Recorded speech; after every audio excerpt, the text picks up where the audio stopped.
Il y a deux problèmes auxquels nous sommes confrontés en matière de production agricole. Essentiellement, on a la dégradation des sols et aussi un problème de la gestion de la fertilité des sols. Il est important de situer le contexte dans lequel nous parlons de ces deux éléments-là. Alors, les sols d'Afrique, généralement, et leur genèse, c'est des sols issus d'une altération très poussée, c'est des sols très anciens. Et donc, dans ce processus d'altération poussée, sous l'action de l'eau, de la chaleur, eh bien, ces sols se trouvent lessivés de leurs nutriments, essentiellement les bases échangeables. Donc, au long cours, ces sols perdent essentiellement leurs nutriments qui sont basiques. Et donc, cela leur confère une réaction acide. Et en même temps, leur fraction colloïdale, c'est-à-dire l'argile contenue dans ces sols d'altération très poussée, c'est des argiles peu réactives, notamment la kaolinite. Donc, ce qui leur donne un pouvoir d'échange, une capacité d'échange très faible. Donc, voilà un peu le contexte des sols évolués d'Afrique, qui ont certes des propriétés physiques très intéressantes, mais qui ont des déficiences au niveau chimique et ont une fertilité initiale assez faible. Et voilà. Donc, les problèmes auxquels nous sommes confrontés en agriculture, il y a la dégradation des sols et il y a aussi la gestion inadéquate de la fertilité des sols. Donc, en matière de dégradation, il est important ici de situer deux points principaux. Il y a la dégradation physique et la dégradation chimique. La dégradation physique, je veux la relier aux phénomènes érosifs, c'est-à-dire la perte des fractions colloïdales du sol par l'eau et par le vent. Et donc, ces fractions colloïdales, c'est elles qui renferment essentiellement les nutriments. Donc, leur perte par érosion fait une perte substantielle de la fertilité de ces sols. Donc, voilà un peu par érosion ce qui se passe. Alors, le deuxième facteur de dégradation des sols, c'est la dégradation chimique. Et là, c'est dû au fait que les producteurs, lorsqu'ils font de la production agricole, ne restituent pas suffisamment de nutriments au sol après des récoltes. Pour produire des produits vivriers, il faut absolument des engrais, des nutriments, disons-le comme ça, des nutriments. Parce que les exportations, si nous produisons 2 tonnes de maïs, eh bien, il a fallu des éléments nutritifs pour produire ces 2 tonnes de maïs. Et quand nous les exportons, il faut bien retourner au sol ce qu'on a exporté. Sinon, à la longue, on crée un déficit en nutriments et de ce sol. Et à un certain moment, le sol ne pourra plus soutenir la production agricole. Donc, voilà les deux causes de dégradation du sol. Et nous savons que la gestion de la fertilité des sols, elle est suboptimale. On n'arrive pas à retourner essentiellement ce qu'il faut au sol pour lui permettre de continuer à produire. Donc, ici, nous allons parler rapidement de ce problème de la gestion de la fertilité des sols et ce que nous devons faire. Donc, la gestion de la fertilité des sols, ici, il faut apporter les nutriments au sol, notamment les nutriments exportés, pour permettre au sol de continuer à produire pendant longtemps. Donc, l'apport des nutriments, il est mieux fait lorsque l'on associe les engrais minéraux à des amendements organiques, c'est-à-dire la matière organique plus les engrais minéraux. Ça, c'est la recommandation. C'est le moyen le plus efficace pour remonter la fertilité des sols et lui permettre de produire pendant un long temps. Alors, la matière organique, elle est très importante dans le sol. C'est la composante principale de la fertilité des sols pour les multiples rôles que joue cette matière organique.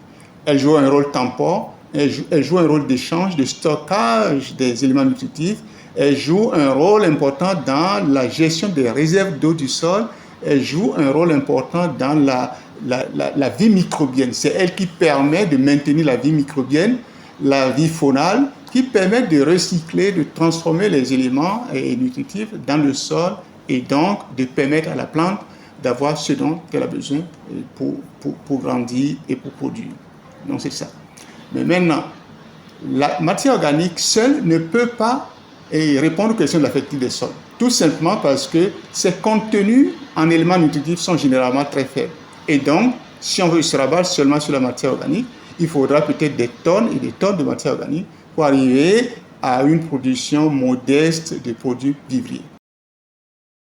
En contrepartie, on ne peut pas aussi se baser seulement sur la fertilisation minérale, les engrais, pour soutenir durablement la production agricole. Au bout d'un certain moment, quand vous n'utilisez que les engrais minéraux, vous allez détériorer les propriétés physiques du sol, vous allez créer de l'acidification, vous allez compromettre la fertilité biologique du sol et finalement, à la fin, c'est que vous détruisez le pouvoir fertilitaire de ce sol.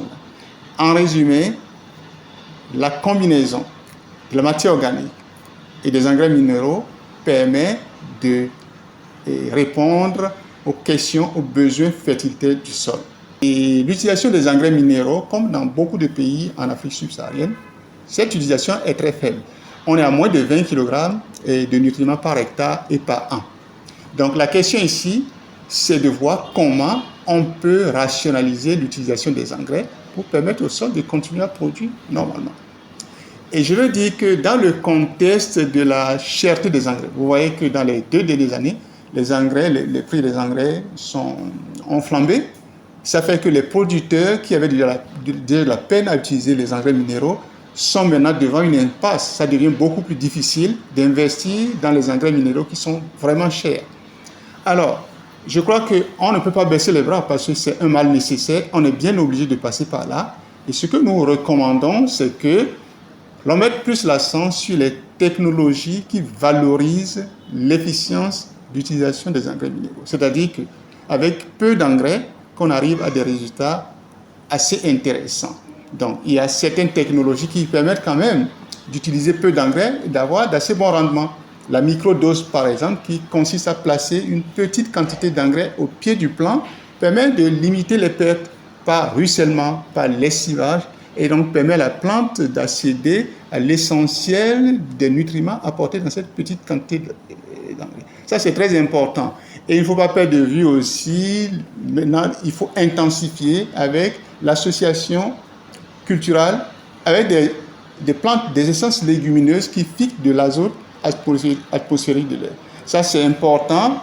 Par les temps qui courent, ça permet quand même au système de bénéficier de cet apport gratuit de l'azote que les légumineuses fixent dans l'atmosphère et recyclent à travers leur nodosité. Ça, c'est important. Il y a d'autres avenues aussi. On peut aussi mettre à profit des plantes fertilitaires. Par exemple, le Cajanus cajan ou alors le Tithonia diversifolia. C'est des essences, par exemple, qui ont été étudiées. Lorsqu'on les met en couche jachère, par exemple, ces essences peuvent mobiliser le phosphate du sol et le rendre assimilable à la prochaine culture. Parce que le phosphate, on peut l'avoir dans le sol sous forme piégée. C'est-à-dire qu'il y a du phosphate dans le sol, mais ces phosphates ne sont pas assimilables par la plante. Mais ces essences, par exemple, permettent de mobiliser le phosphate-là et de le rendre assimilable à la prochaine culture. Donc, je crois que c'est des pistes que nous devons explorer maintenant, que nous devons développer, parce que nous sommes dans un contexte de cherté des engrais et il n'est plus question ici d'une mauvaise utilisation.